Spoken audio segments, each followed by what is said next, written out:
wabarakatuh. Selamat datang di Hartanto Channel. Pada kesempatan kali ini adalah video kelanjutan dari yang kemarin ya, teman-teman.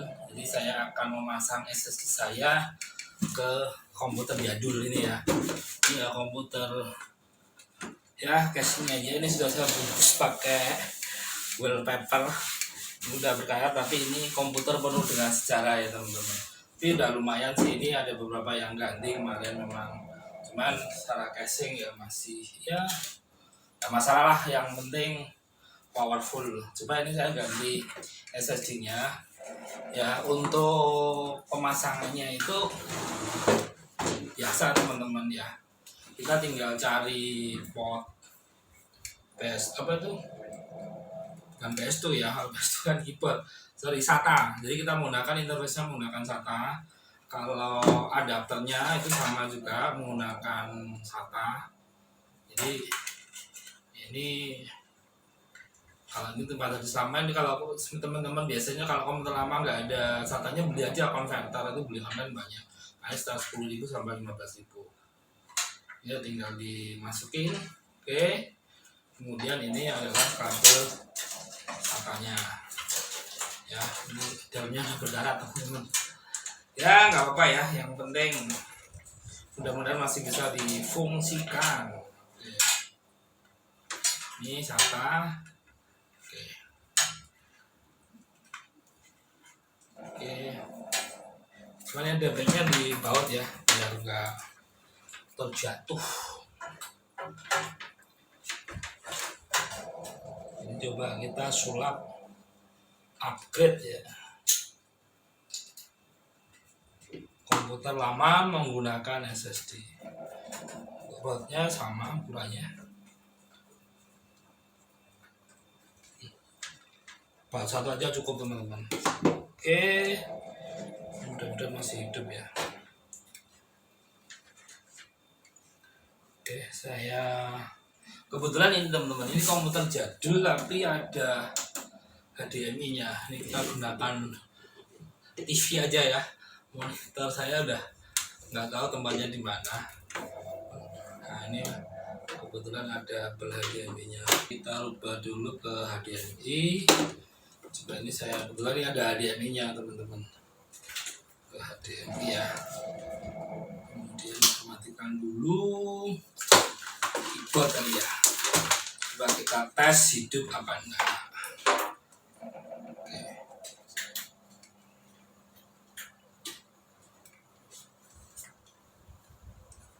Oke, kita masukin. Bismillah dulu ya teman-teman, semoga hidup. Ini mohon maaf powernya kalian bradal, ini saya jumper. Alhamdulillah nyala kipasnya, tapi ya masih ya. Wah, oke, no bootable device is detected, system will enter the BIOS. Oke. Nah, kita coba deteksi dulu ya. Kita deteksi dulu.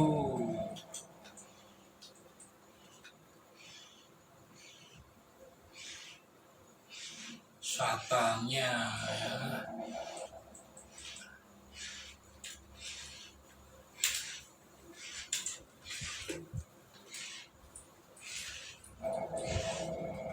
Udah lama ini saya nggak utak-utak hardware ya. Semoga masih bisa sih teman-teman. Oke, saya rasa oke sih masih.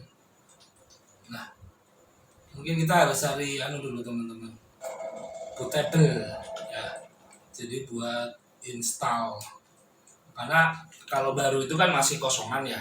Coba ini saya cari dulu installernya untuk coba sih kita. Cuman di BIOS kok nggak ngedetek ya, tempatnya saya lupa ya.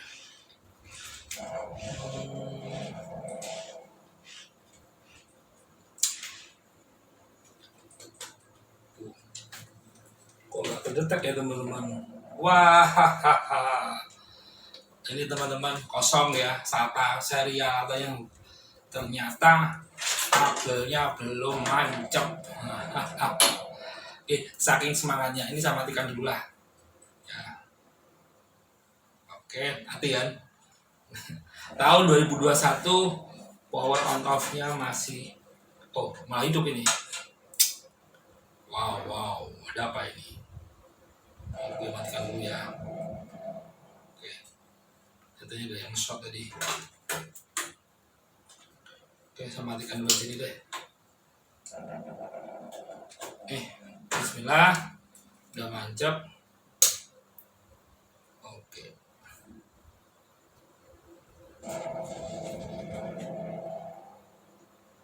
Kita coba deteksi SATA-nya masuk BIOS itu Dell biasanya ya. Dell. Oke. Untuk restart itu biasanya Ctrl Alt Del teman-teman. Nah, terus kita coba masuk BIOS lagi. Telat tadi. Nah, di manakah SATA-nya tadi?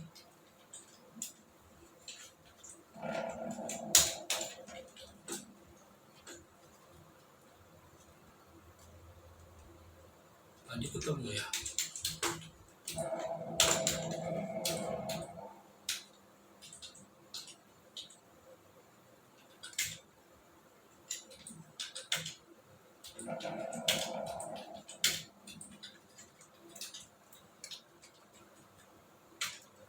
Oh, ini dia. Jadi kedeteksi teman-teman di port 3 ya, gigabit 120 gigabit. Alhamdulillah ini komputer lama masih bisa mendeteksi. Oke. Setelah ini coba kita install pakai Windows 10 sekalian ya. Mampu enggak ini ya? Powerful enggak gitu ya. Oke ya teman-teman. Coba saya cari installnya dulu.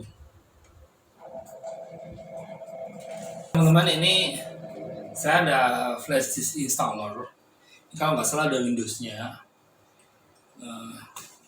Sekalian ya, saya pasang MOS ini sekalian. Oke. Wah, lumayan nih. Ada bisa. Ini kebetulan ya udah pernah upgrade sih isinya, walaupun casingnya jadul. Jadi kita coba ya, masukin.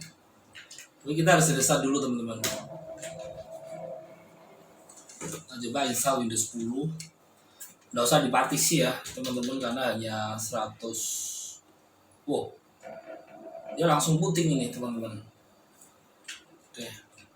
Cuma kalau di sini kalau teman-teman pengen ada yang tahu sekalian ya boleh lah. Saya restart dulu ya. Oke. Kita atur bootable-nya ya. Nah, ini kita udah mendeteksi pakai SanDisk. Ceknya itu pakai PK Backdown biasanya, PK Backdown atau 112. Di sini ada notifnya sih teman-teman. Oke, SanDisk. Kemudian jadi booting pertamanya itu pakai SanDisk ya. Oke, coba kita simpan, save and exit. Yes. Nah, coba ini mudah-mudahan masih bisa install ya untuk cara install.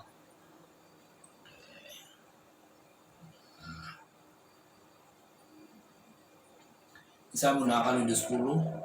Sebenarnya pengen coba sekali Windows 11 itu teman-teman, udah Windows, cuman dari Microsoftnya belum rilis yang resmi, baru keluar versi betanya sih.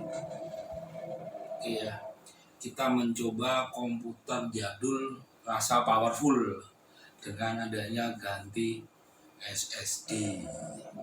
Wah, ini udah jalan ini. Nah, oke. Ini saya next. Install itu gampang teman-teman. Ini yang penting hati-hati, data-data kita yang penting-penting itu harus diamanin dulu. Nanti jangan sampai salah hapus partisi, selesai gitu. Ya bisa sih dikembalikan, tapi biasanya nggak sempurna. Tapi kalau memang ada data urgent, ini nanti diaktifasi di belakang ya kalau punya license, atau mungkin ya kita pakai version copy aja dulu lah. Ini tinggal I don't have product key. Saya pilih yang Pro aja ya. Pro. Nah, ini tinggal dicentang, accept, ini next. Ini coba custom ya. Nah, ini pendeteksi tinggal kalau mau dipartisi lebih itu satu ya, ini size-nya dibagi-baginya di sini teman-teman. Cuman ini berhubung size-nya harddisknya cuma 120 GB, kalau dibagi apalagi OS-nya udah 10, sayang ya. Sayang banget. Mending gua jadiin satu aja lah, apply. Oke. Dia akan membentuk sistem reservednya itu untuk apa ya? Data-data sih biasanya, kalau nanti ada apa-apa itu sebenarnya nyimpennya di sini. Kemudian ini. Oke, udah langsung format. Yes. Next. Biasanya cepat ini teman-teman. Kalau kita menggunakan flash disk, kemudian misalnya pakai SSD itu mungkin nggak ada 5 menit ya. Dulu saya install zaman Windows 98 itu setengah jam, 1 jam. Coba ya, ini kita tunggu ya. Saya rasa nggak lama.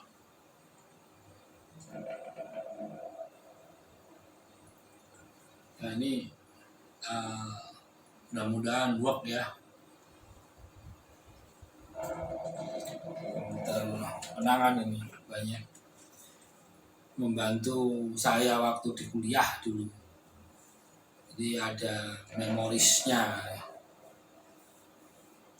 Itu mantan udah nggak ada, udah dihapus, harddisknya udah rusak. Ya, wah ini udah 9% teman-teman.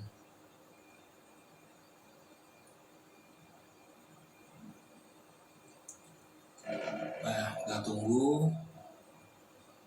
Nah,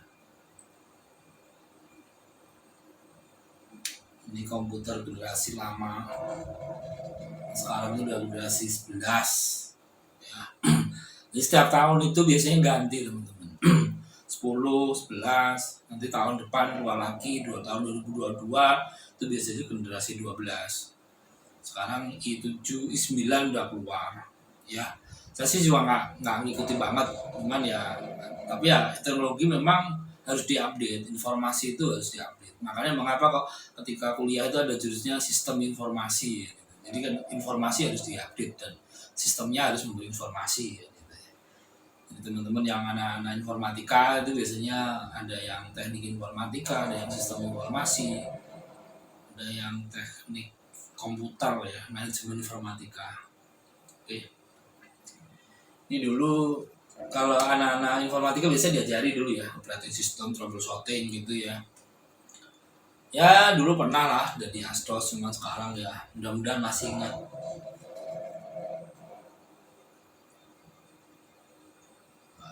Ini baru 3 menit ya, udah 45%. Dulu itu ya masih pakai CD teman-teman. pakai CD kemudian berkembang menjadi DVD, atau mungkin teman-teman yang di sini generasi seusia saya atau mungkin kakak tingkat saya ada yang pernah mengalami mungkin disket ya. Disket itu saya SMA sih, SMA itu mengalami disket tapi udah drive A. Oh iya, drive A. Ada sebenarnya drive B.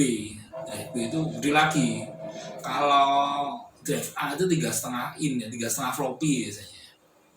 Nah itu saya ingat betul disket itu ya isinya kayak ya ada membrannya gitu ya, kayak ada piringan sih, bukan ada piringan ya, kayak pita tapi bulat, dan itu hanya bisa menyimpan data 1,44 megabyte ya teman-teman, 1,4 mega MB.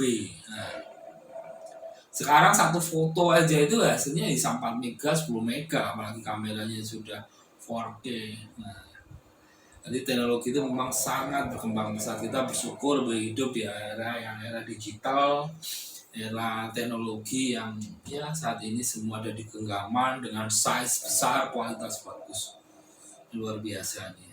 Ya era milenium lah 2000-an ke sini, begitu teknologi muncul lahir itu berkembangnya sangat pesat ya teman-teman. Ya nggak apa ya, ini berbagi wawasan karena ini sambil nunggu loading. Ya Saya dulu tertarik di dunia informatika itu ya karena lingkungan waktu itu. Kebetulan saya dulu SMA-nya itu elektro nyodar itu teman-teman, tapi tergiur di dunia informatika gitu, nggak tahu. Ya senang aja, mungkin biar kelihatan keren kali ya waktu itu. Megang-megang komputer punya perusahaan gitu. Zaman waktu itu layar belum model kayak gini teman-teman, masih tabung. Dan itu pun biasanya kalau nggak kena mata beli yang penutup resolusinya itu. Itu adalah perjalanan ya. Sekarang zaman udah canggih, zaman udah ya sebegitu hebatnya semua dalam informasi dalam genggaman. Jadi kita memang tapi harus bijak menggunakan teknologi, karena teknologi itu sifatnya netral ya teman-teman, tergantung kita. Kan ada hardware, ini namanya hardware, kemudian ini namanya software, ada lagi namanya brainware ya. Brainware itu ya kitanya, jadi kita mau ngarahin kemana nih teknologi ini. Sebenarnya teknologi itu sangat netral, tergantung ya, sama dengan kayak pisau itu buat bunuh orang yang mati, buat menguas buah ya apa tuh nguliti buah ya oke ya gitu ya, tergantung. Sama teknologi itu tergantung kitanya. Jadi apalagi sekarang yang dengan perkembangan zaman teknologi, akhirnya pemerintah pun juga mengikuti, ada namanya Undang-Undang ITE, Informasi dan Transaksi Elektronik. Nah, itu memang harus bijak banget ya. Bolehlah kita update informasi, tahu tren, tahu apa, ya harus dengan bijak. Wah ini kayak pakar telematika ini teman-teman ya. Oke, ini saya tunggu, nggak apa-apa ya teman-teman, biar kita ada informasi. Kita tunggu ini sampai berapa lama, paling ya sekitar 5 menit ya tadi. Oke, restart. Ini di restart now aja. Kita cepat. Oke, kita tunggu nih teman-teman.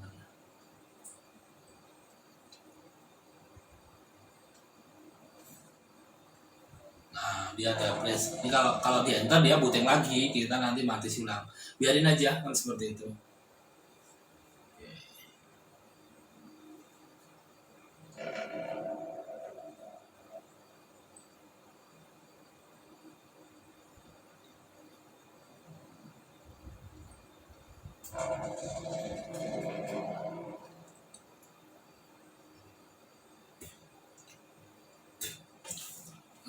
Tunggu nih ya.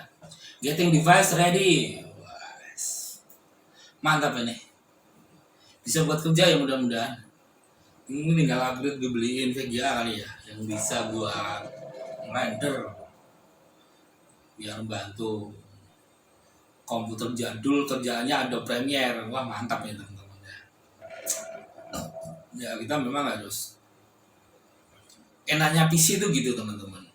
Jadi kalau laptop itu kan agak susah ya, paling kita bisa upgrade SSD masih oke lah, so far bisa.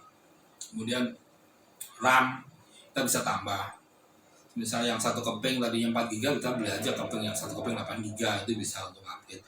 Paling kalau laptop itu ya bisanya di SSD itu bisa diganti, bisa di-upgrade sama RAM. Prosesor pun saya belum pernah untuk ganti, biasa slotnya beda-beda. Kalau mungkin dalam soket yang sama itu masih bisa ya. Tapi yang nggak bisa itu VGA udah nggak bisa diapa-apain. Cuman kalau PC gini nih, ada perkembangan zaman nih, ada VGA card yang baru, kartu grafis yang baru ya kita beli. Asalkan kebetulan ini saya lihat untuk perkembangan slot, khususnya di SATA, di PCI Express itu tidak banyak berubah. Ada lagi cuman PCN. Wah, ini sudah ya. Ini kita lanjutin aja Pak. Express setting aja ya. Oke. Maaf ya kalau kebanyakan ngomong, karena biar ngisi waktu tunggu loading. Wah ini apa ya? Saja jadul gitu ya. Oke. Wah.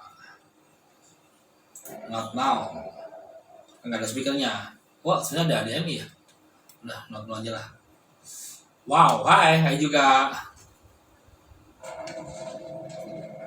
We are happy you here. Okay, I am happy. You happy, I am happy. Getting ready, please don't turn off your PC ya. Jangan dimatikan teman-teman. Loading ya. Jadi untuk mengkonfigurasi ya, biar apa sih settingan-settingan yang kurang.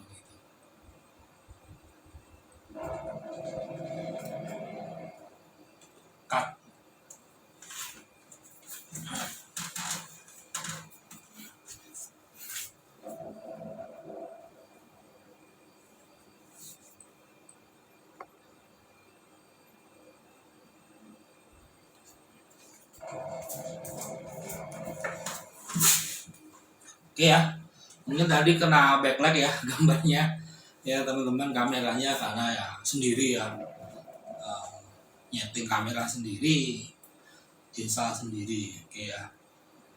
Oke ya, ini tunggu paling sekitar butuh waktu 1-2 menit lah ini. Nggak sampai 5 menit biasanya. Wow, let's start. Oke, mantap. Wah, gimana rasanya? Wih, mantap teman-teman. Wah,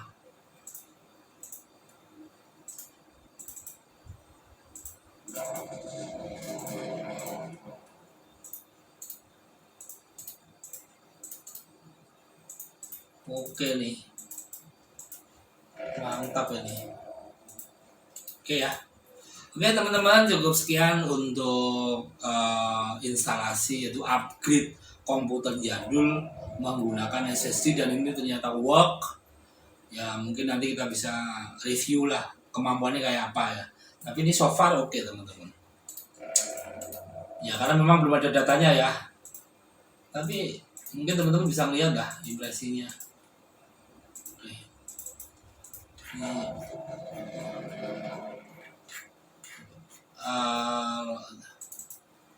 gua nyetel koplo apa ya, koplo.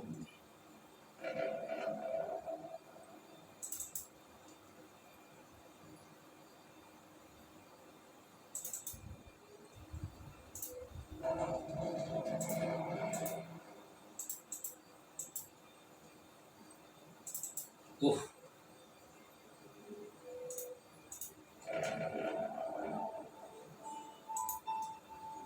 mantap ini. Nah, bisa digunakan buat lihat video multimedia. Wah, dulu suka banget teman-teman. Oke ya, teman-teman, cukup sekian. Kurang lebihnya mohon maaf. Kalau ada saran, kritik, silahkan berkomentar di bawah ya, supaya channel ini bisa lebih berkembang lagi dan bisa sharing ilmu yang bermanfaat. Oke, makasih teman-teman. Bye bye. Assalamualaikum warahmatullahi wabarakatuh.